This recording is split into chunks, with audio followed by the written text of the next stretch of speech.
ছুটির পর আবারও ছাত্র সংসদ নির্বাচনের আবহে ফিরেছে ক্যাম্পাস, ক্যান্টিন, লাইব্রেরি কিংবা চায়ের দোকান সব জায়গাতেই এখন ভোটের হাওয়া।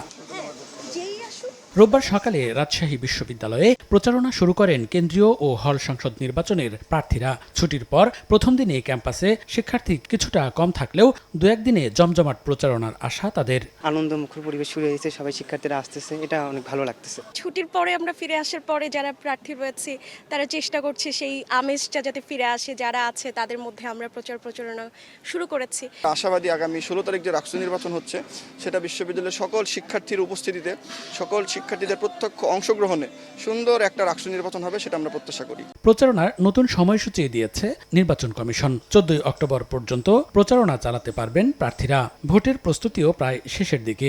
শুধুমাত্র ভোটের 2-1 দিন আগে যে সমস্ত কার্যক্রম থাকে, অর্থাৎ ভোট কেন্দ্র স্থাপন সহ এই টুকিটাকি কিছু বিষয় ছাড়া আমাদের সমস্ত কার্যক্রম ইতোমধ্যে আমরা সম্পন্ন করেছি। এদিকে পূজার ছুটি শেষে ক্যাম্পাসে ফিরতে শুরু করেছেন চট্টগ্রাম বিশ্ববিদ্যালয়ের শিক্ষার্থীরাও। সকাল থেকে ছাত্র শিবির, ছাত্রদল সমর্থিত প্যানেল সহ অন্যান্য প্রার্থীরাও প্রচারণা শুরু করেন। বিভিন্ন অনুষদ, শাটল ট্রেন সহ সবখানেই ইশতেহার ও লিফলেট পৌঁছে দিচ্ছেন প্রার্থীরা।